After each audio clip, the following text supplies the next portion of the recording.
Достор, мына бүгүн практика Mazda демио келген. Бул машина инжектор жуулгандан кийин машинада чек күйүп калган. Компьютер диагностика кылганда бул машинанын ошибкасы биринчи, экинчи катушкада ошибка көрсөтүп атат. Эми бул негизи пропуск зажигания десек туура болот. Эми пропуск зажиганияны аз текшериш үчүн мынакей эми инжекторге ачылгандан кийин ушундай болгон үчүн биз атайын инжектор частьты ачтык. Бул болсо дымогенератор. Дымогенератор бул түтүн айдай турган инструмент.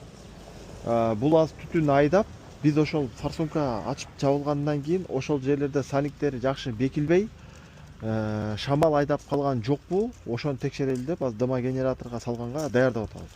Негизи инжекторге чейин биринчи, экинчи цилиндр жакшы иштеген экен. Ошол себептен биз азыр инжектор деп ойлоп, инжекторду биринчи текшерип алайлы деп чечтик. Азыр мотордун үстүндө воздушный фильтрдин үстүндө компьютер бар болчу. Компьютер чыгарып атканда замокторду өчүрүп, аккумулятор суруш шарт эмес. Замокторду өчүрүп, компьютер чыгарып, фильтрди алып салдык. Азыр мынакей даян, мынакей дроссельный заслонка, дроссельный заслонкадан мынакей резинасын ачып алдык. Мына ошол жерге азыр дымогенератор салабыз. Дымогенератор салып, но воздушный коллектор.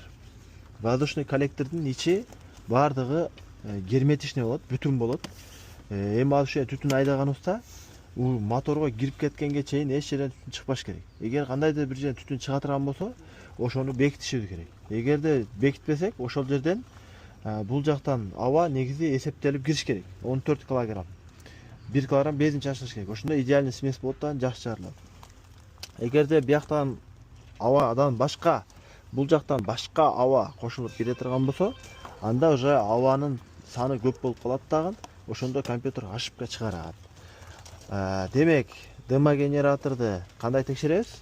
Дымогенератор көрүп турганыңардай жөнөкөй эле инструмент, мындай ичинде эме бар, накал бар. Идишинде мына май куюлат бул жерден. Май болсо баягы беби масло деп коет го, жаш балдардын артына сүйкөгөн. Ошондой 100 сомдук, 150 сомдук май куюлат. Ошондон бирди алып койсоңор, бир айга жетет. Ошондон май заправка кылдык. Бул шлангасынан түтүн чыгат. Бул болсо мына 12 вольт машинанын аккумуляторуна уланат. Аккумуляторго улап жандырабыз. Дымогенератор менен кандай текшеребиз жакшылап түшүнүп алайлы. Мынакей дымогенераторду 12 вольтко улап жандырганда дароо мындай түтүн айдап баштады. Дымогенератор иштешин текшерип алдык, иштеди. Эми болсо дымогенератордун комплегинде мындай насадкасы болот. Бул насадка атайын камерамен жасалган. Тар жерге салып иширсе, расширение болуп кысат. Ошол универсальный насадка. Ар түрдүү насадкалар менен келет. Бул дымогенератор бизде сатылат 6500 сом. Бул жака салабыз. И нону акырын баягы колдун иширгенде кылып иширебиз. Мына иширгенде плотный жабылды. Дымогенераторду жактык. Буга чейин текшерип койгон болчук. Так. Нерден бир шлангасы уланбай калган окшойт. Мына бул жагы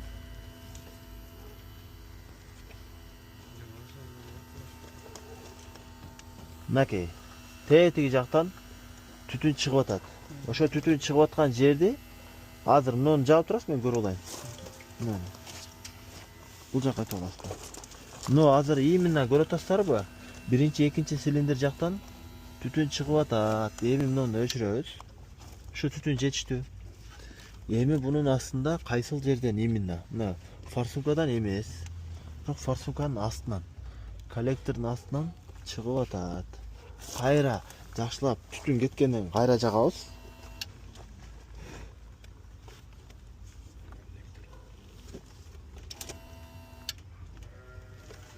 Бул мотордун астынан чыгып аткан болушу да мүмкүн. Себеби мына бул мындайынан моторго кирет да, мотордун астынан поддонунан чыгып аткан болушу да мүмкүн. Бизге азыр мына коллекторубуз керек да. Коллекторду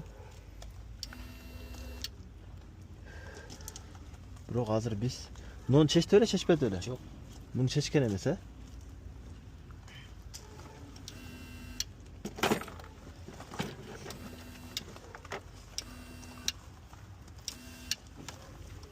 моторубузга кирдиби кирбедиби текшериш үчүн мотордун чашканыкын ачабыз. Себеби моторго эгер кирип мотордун астынан чыгып аткан болсо, анда ошол поддон жактагы тешиктер болушу мүмкүн да. Мотор жакта эмес, анда биз шуну азыр табабыз. Эми азыр бул жак көрүнбөй атат. Скорее всего, выпускной коллектор чечебиз азыр. Аябай чоң тешик экен да. Менин оюмча картерный газды шланга сайылбай калган да. Картерный газдыкычы. Себеби бунун астында картерный газды шлангасы. Так, азыр биз коллектор чечебиз дедик. Чечип туруп астын көрөлү. Эми колго салып көрсөк да болот эле. Эми көзүбүз менен көрүп, мындай практикага да жакшы болот. Ошон үчүн мына чечели дедик. Бардык штекер затын чечтик. Мына форсункалардын штекерин, дроссель келген штекерлер, буларды бири-бирине адашпайт. Ошол себептен коркпой эле чече бересиздер. Чечтик бардыгын. Азыр биз дросселди алып туруп эле мындай бери чыгарбай эле өйдөгө көтөрүп, болгон окуяны көрүп кайра жабабыз да. Ошонго биз ушундай эле форматта чечтик. Астында кайсыл жерде именно түтүн чыгып кетип атат, ошону текшериш үчүнчү. Так, газды дагы чечкеним жокпу, себеби муну эле көтөрүп өйдөгө алабыз. Дросселдин өзүнүн да электроникадан башка эчтекесин чечкен жок. Демек, баштадык. Гайковерт менен иштейбиз. Гайковерт менен иштегенде гайковерттин опыту жок болсо иштетпейсиңер. Себеби гайковерт болттарды жулуп алат. Опыт гайковертте жок болсо, гайковертти иштетпейбиз. Гайковертке опыт болгондо, анан кийин гайковерт менен иштеп баштайбыз, туугандар. Гайковертти салбай атып, каяка буралганын көрүп алайлы. Салгандан кийин бура берсе, сарбайт этип койбосун, Плотный салабыз, болтка түз салабыз, мындай кыйшайтып салсаңыздар, резьбасын өлтүрүп салат. Бул сынырып салат. Гайковерттин дагы заряды отуруп калыптыр. Жок, бул отуруп калса дагы ушуну чечип бергенге алы жетет.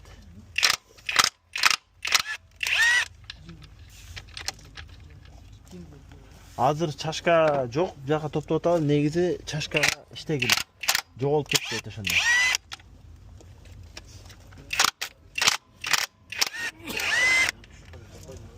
Мынакей чечкенибизден кийин шашпайбыз, бул объемный работа эмес. Ушул жерге магнит алып келип коебуз. Магнит менен тартып болтторду алганча. Азыр болт дагы жок. Минимализм болушунча. Атайын эмес, просто азыр табой жок. Демек, мунун астында, коллектордун астында дагы бир болт болуп калат кээбикилерде. Ошол барбы жокпу билиш үчүн мына жерде карасаңыздар 1, 2, 3, 4, 5 болту бар экен. Чечтик. Алдында жокпу барбы тартып көрөт акырын. Бекем турат. Бияка гермети чаптап салыптыр. Герметигин өзү дагы катуу күлөйлөнүп турат. Мунун астында бар болсо, бул жерге катырыш керек эле. Ал жерде жок экен, демек коллектордо башка болуп жок. Коллекторду астынан бурабайт. Демек, отвертка салып эле, мындай баягындай эмне деп коет. Монтировка салып эле акырын. Так, мынакей. Азыр форсунканы чыгарышка туура келди. Себеби форсунканын шлангалары короткой болуп калды. Анан мына ачтык. Ачканда картерный газдын клапаны, мынакей картерный газ. Шахтаныкы. Анан ошо шахтанын шлангасы мына караң, өтө короткий экен. Бул эми азыр бизде ушул чыгып кеткендей болуп көрүндү. Азыр биз кайра тагабыз, ушуну саябыз, 2 болт менен илештиребиз. И кайра дым менен айдап көрөбүз. Чыгабы чыкпайбы текшеребиз. Балким ушул картерный газ шлангасы чыгып кеткен, ошондон түтүн чыгат. Андан башка жерде шлангалар мынакей эч жер сынбаптыр, зака жебептир. Муну шуптун асты мисалы тагылып эле турат. Мындан башка дым чыккан жер көрүнбөйт. Демек, ушуну жамайбыз, анан кийин көрөбүз. Картерный газдын шахтасы. Жапканда болсо мындай кылабыз, туугандар. Оңой эле буну текшериш. Кайра мындай ордуна жай түшүрөбүз. Картерный газдын шлангасы өзү ошол жерге барат. Шашпайбыз инжекторду. Азыр мен ордуна саликтерине кайра коебуз, мынтип. Картерден газ уже немерге келди. Отвертка менен алдына көтөрөбүз бир аз.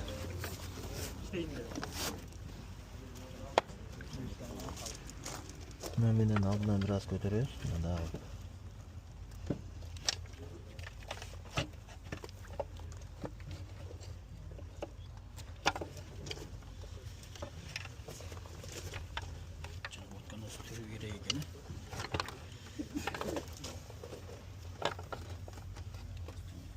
жакшылап тактык. Азыр муну форсунканын бурамайларын ордуна тагабыз, экөөнү илештиребиз. Анан текшерип көрөбүз. İşletilen bölümler çekiye koyuyoruz. Sallarda тазалаш үчүн.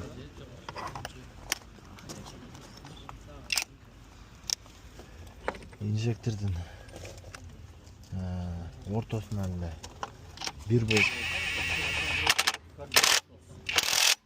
1 volt таксак жетиштүү. Демек, дым чыгып кетпеш үчүн инжекторду кайра ордуна салабыз. Салганда сальниктер жаңы бунуку, недавно алмашкан. Ошолорду алмаштырбайбыз. Сальниктер мынакей плотно ордуна эле бардыгын ордуна түшкөнүн карайбыз. Форсунканын дагы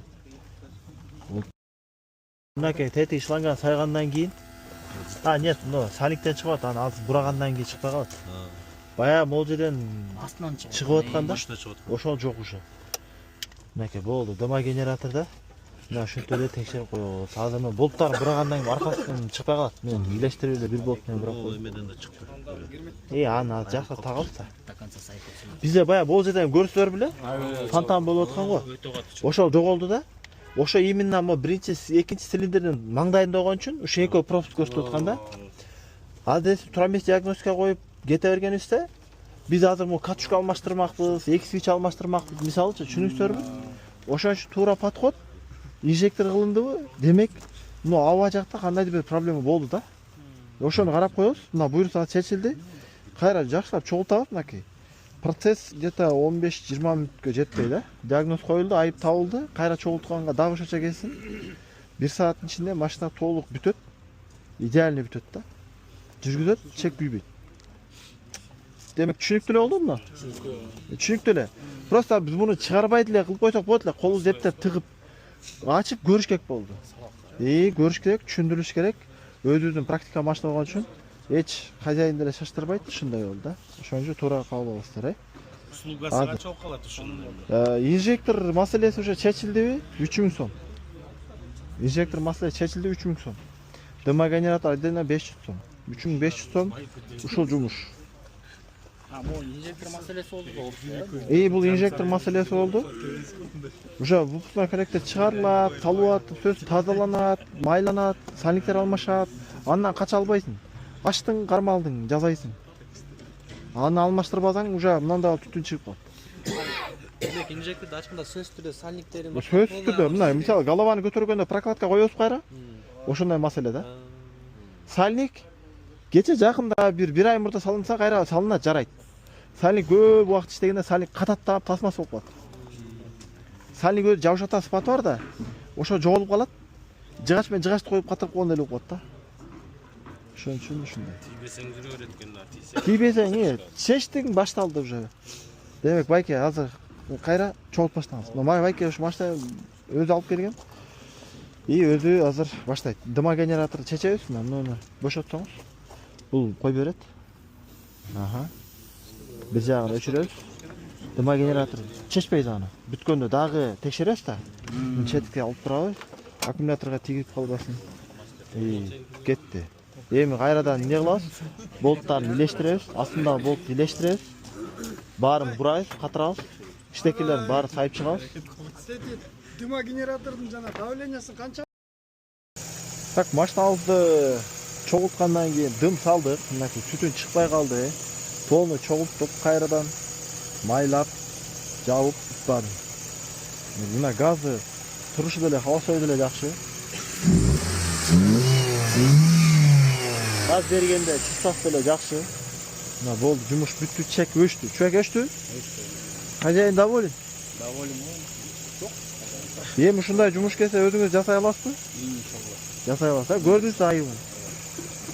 Болду анда, бул машина бүттү. Жаба беребиз капот. Бул бизде мынакей инжектор сабагы болду. Бүттүк. Кандай балдар түшүнүктүү болду мына жумуш? Болду анда. Кийинки машинага өтөйлү. Биздин каналды карап туруңуздар. Ошентип окуу учурундагы сабактарды тартып чыгарып турабыз. Балким өзүңөр машинаңар ушинтип бузулуп калган болсо, мына унаа таануу дайым ушундай чагылдырып турабыз. Көрүп оңдоп алсаңыздар болот. Анан айта кетчү дерсе, бул машина клиенттики эмес. Клиенттин машинасын ушинтип оңдойт экен деп ойлобоңуздар. Бул мынакей өзүбүздүн практикага атайын келген машина. Бул байкебиз бизде окуйт. Ушу байкебиз өзүнүн машинасын алып келди. Ушундай жалп болгон. Чогуу подсказка берик жанында эмне менен текшерет, баары айтылды, өзү оңдоду. Буюрса өзүм үйрөнүп калдым дейт. Мына ошентип дагы бир азыр машинабыз турат. Дагы эшикте бир машинабыз бар. Ошентип машинанын ирети менен жасайбыз. Бул машина инжектор болгон үчүн жыттанат, ошон үчүн эшикти оңдоп атабыз. Негизи ичкериге алып кирип, жакшыркай кылып оңдойбуз.